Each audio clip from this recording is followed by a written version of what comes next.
안녕하세요. 아파트 알려드림입니다. 오늘은 인천 재건축 재개발 지역 90개 중에 어떤 지역에 투자할지 고민하고 계신 분들을 위해서 각 지역의 위치와 역에서의 거리, 사업 단계, 면적 등 특징을 하나하나 살펴보고자 합니다. 영상 보시기 전에 구독, 좋아요 버튼 눌러주시면 영상 제작에 큰 힘이 됩니다. 요즘에 무주택자들이 아파트 청약을 받기가 점점 어려워지고 있죠. 수도권과 지방광역시 대부분이 투기과열지구나 조정지역으로 지정되면서 8호제곱미터 이하 추천물량은 거의 사라지고 있고, 그러다 보니까 추천물량이 조금이라도 있는 아파트에는 엄청난 경쟁이 발생하고 있습니다. 그런데 청약 당첨이 되더라도 대출에 대한 강력한 규제를 통해서 대출을 막고 있기 때문에 청약을 통한 내 집 마련은 점점 더 어려워지고 있는 것 같습니다. 지금 보시는 기사는 작년 2020년 한 해 동안의 청약 경쟁률에 관한 기사인데요.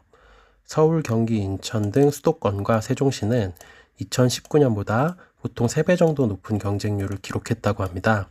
쉽게 말해 청약 물량이 19년과 같다면 청약 신청자는 19년보다 3배 더 많아졌다는 뜻인데요. 2019년에도 청약 당첨이 쉽지는 않았죠. 그런데 2020년에는 이것보다 3배 더 어려워졌다는 뜻입니다. 절대적인 수치로 봐도 전국 평균 27.6대 1, 즉 28명과 한 자리를 위해 경쟁해야 한다는 뜻이고요. 서울만 보면 89.8대 1로 한 세대를 위해서 90명과 경쟁해야 한다는 것입니다. 이렇게 점점 어려워지고 있는 청약 환경 속에서 무주택자들은 어떻게 내 집 마련을 해야 현명할까요? 저는 그 대안이 재건축, 재개발 투자라고 생각합니다. 물론 재건축, 재개발에 대해서도 상당히 많은 규제가 만들어지고 있지만 아직 서민들이 크지 않은 현금 보유량으로 투자해 볼 만한 곳들이 있습니다. 그중 한 곳이 오늘 소개해 드릴 인천인데요. 인천은 대부분 지역이 조정지역이기 때문에 투기과열 지구인 곳들에 비해서 LTV가 10%포인트 더 가능할 뿐더러 투기과열 지구에는 2년간의 실거주 요건이 있는 반면 조정지역에는 아직 실거주 요건이 없습니다. 즉, 재건축, 재개발 투자를 하고 내가 직접 들어가서 살지 않더라도 나중에 입주권을 받을 수 있게 되는 것이죠. 투기과열지구로 지정되기 전에 빠르게 재건축, 재개발 투자해 놓는 것이 지금 시점에서 내 집 마련을 위한 가장 합리적인 방법이 아닐까 생각됩니다. 특히 인천의 경우에는 오래된 구도심이 많아서 재건축과 재개발이 현재 활발하게 진행되고 있습니다. 최근에 서울과의 광역교통망이 확충되면서 서울 접근성이 용이해졌을 뿐만 아니라 송도, 청라, 검단 등과 같이 인천 내에서도 치고 나가는 지역들이 생기다 보니 재개발, 재건축에 더욱 힘을 받고 있는 상황입니다. 지난 영상에서 인천시 재개발 재건축구역 90곳을 찾는 법을 알려드렸는데요. 오늘은 지난 시간에 이어서 각 지구별로 특징을 살펴보겠습니다. 구역 하나씩 살펴보기 전에 제가 지난번에 말씀드린 인천광역시 추정분담금 조회 사이트에서 다운받았던 엑셀 파일을 다시 열어보겠습니다. 이 파일을 보면서 인천시 재개발 재건축구역을 찾으면 된다고 말씀드렸는데요. 여러분들이 하나하나 찾기 번거로우실 것 같아서 제가 90곳 전체에 대해서 한 번 더 정리를 해봤습니다. 원래 이 파일에는 이렇게 사업 단계까지만 표시가 되어 있는데요. 저는 여기에 사업 단계를 그래픽화하기 위해서 구분하여 인덱스를 표시하였습니다. 그리고 각 지역의 위치를 파악하기 위해서 가까운 지하철역 이름과 해당 역으로부터 떨어진 거리를 표시하였습니다. 편의상 네이버 지도의 직선 거리를 기준으로 표시하였기 때문에 이 거리가 도보 이동 시간과 비례하지는 않는다는 점 참고하여 봐주시기 바랍니다. 관심 있으신 지역은 직접 검색해 보시고 직접 임장을 다녀오시는 것을 추천드립니다. 그리고 추가로 해당 지역이 어떤 노선인지를 표시하였고, 이 노선이 서울과의 출퇴근 용이성 측면에서 얼마나 메리트가 있는지를 바탕으로 노선 지수를 표시하였습니다. GTX 노선이 S등급, 1호선 특급 정차역은 A등급, 1호선 급행 및 7호선 정차역은 B등급으로 표시하였고, 환승역의 경우에는 플러스를 더해줬습니다. 즉 부평역의 경우에는 GTX-B가 지나는 환승역이기 때문에 S 플러스 노선, 부평구청역의 경우 7호선이 지나는 환승역이기 때문에 B 플러스 노선, 그리고 인천 1호선 및 인천 2호선의 경우 D 노선으로 표시하였습니다. 저는 미래가치 측면에서 서울과의 접근성을 가장 중요하게 생각하여 이와 같이 구분하였지만 직장이나 생활권을 감안하셔서 나에게 맞는 지역을 선택하셔야 한다는 점을 다시 한번 말씀드리겠습니다.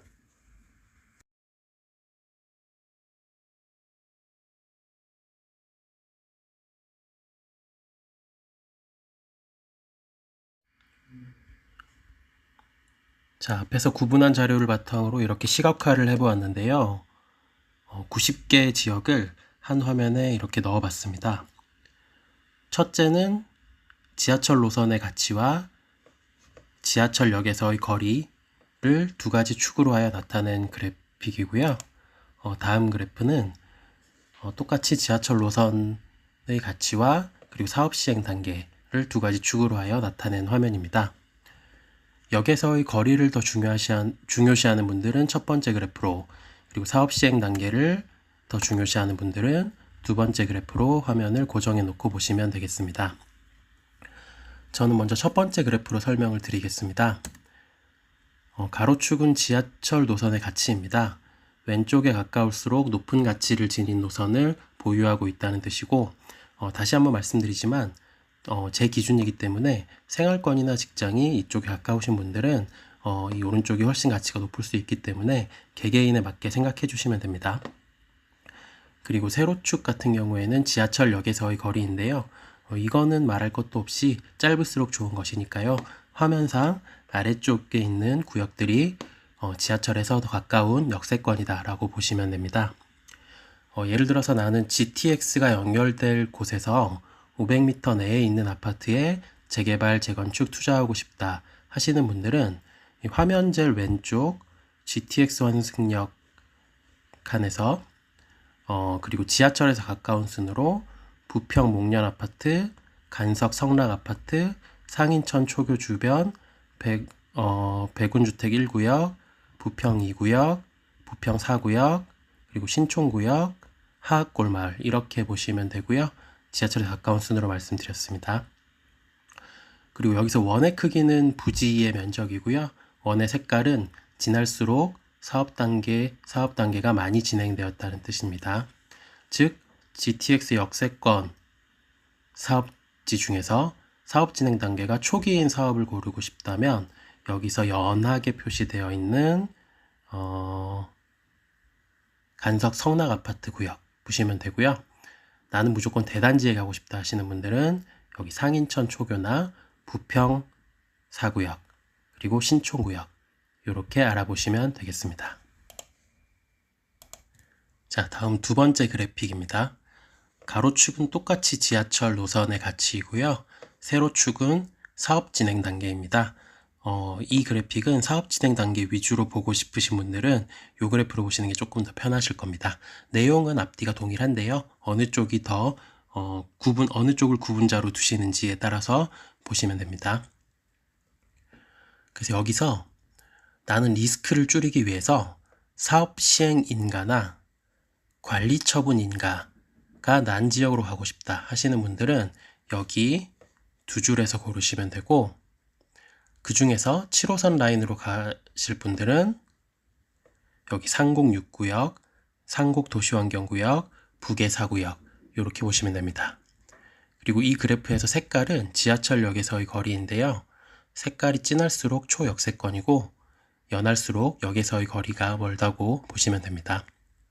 그리고 원의 크기는 아까와 동일하게 그 해당 사업 부지의 면적입니다. 그리고 또 하나 더 예시를 들자면 나는 구역 지정 정도만 되어서 아직 수익 가능성이 높은 초기 단계에 들어가고 싶다 하시는 분들은 여기서 하악골마을, 청천대진 아파트, 전도관 2구역, 작전 우영 아파트, 효성 유서울 아파트 이렇게 알아보시면 되겠습니다. 그리고 이 중에서 지하철 노선의 가치가 높은 곳은 하악골마을 청천대진구역이고요. 지하철역에서 가장 거리가 가까운 곳은 작전우영 아파트 그리고 전도관 2구역으로 보입니다. 자, 이제 어떻게 보는지 아시겠죠? 제가 최대한 모든 구역의 이름이 표시되도록 하고 싶었는데 화면의 한계로 일부 가려진 지역이 있는 점 양해 부탁드리겠습니다. 지금 이 파일은 태블로라는 프로그램으로 작업한 거라서 공유가 조금 어렵고요. 다만 엑셀로 정리된 파일은 필요하신 분들 댓글로 이메일 주소 남겨주시면 제가 공유 드리겠습니다. 자, 이렇게 90개 지역을 사업 시행 단계와 지하철 노선의 가치, 그리고 지하철역에서의 거리, 그리고 부지의 면적, 이렇게 좀 구분을 해서 좀 나눠서 알아보았고요. 이 중에서 여러분들께서 내가 가장 중요시하는 가치를 우선적으로 놓고 해당하는 지역을 먼저 찾아보시고 임장을 다녀보시면 조금 더 빠르고 의미 있게 내가 투자할 곳을 찾으실 수 있을 것 같습니다. 그리고 앞에서도 말씀드렸지만 꼭 재개발 투자가 투자의 목적도 있지만 내가 내 집을 마련하는 수단이 될 수도 있기 때문에 이 영상 보시는 분들께서 좋은 지역 알아보시고 미리 그 가치를 알아보시고 조금 일찍 들어가서 내가 살면서 기다리다가 재건축이 되면 또 기쁘게 재건축 아파트를 받아들이는 식으로 해서 투자와 실거주를 동시에 하는 방식으로도 들어가시면 좋을 것 같고요.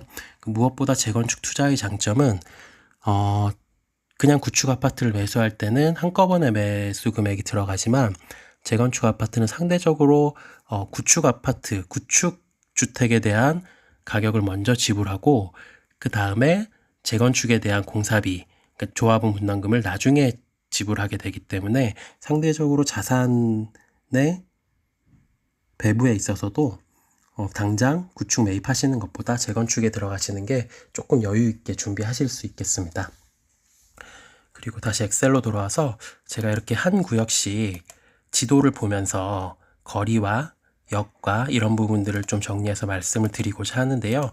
구역이 90개나 되다 보니까 시간이 너무 오래 걸릴 것 같아요. 그래서 이 부분은 제가 다음 영상에서 하나씩 이게 한 영상에 가능할지 아니면 구별로 쪼개야 할지는 모르겠는데 우선은 다음 영상에서 이거를 하나씩 보면서 지하철역에서의 거리와 그다음에 지하철 노선의 가치 그리고 부지 면적 이런 것들을 하나씩 얘기해보는 시간을 갖도록 하겠습니다. 오늘 여기까지 인천 재개발 재건축 구역 90개 지역을 특성별로 나눠서 보는 연습을 해봤는데요. 이게 조금이나마 도움이 되셨는지 모르겠습니다. 혹시 약간이라도 도움이 되셨으면 구독이랑 좋아요 버튼 눌러주시고요. 제가 다음 영상에서 여러분들이 관심 있어 할 만한 지역을 콕 집어서 하나씩 보면서 조금 더 세부적인 얘기 나눠드릴 수 있도록 하겠습니다. 긴 영상 시청해 주셔서 감사합니다.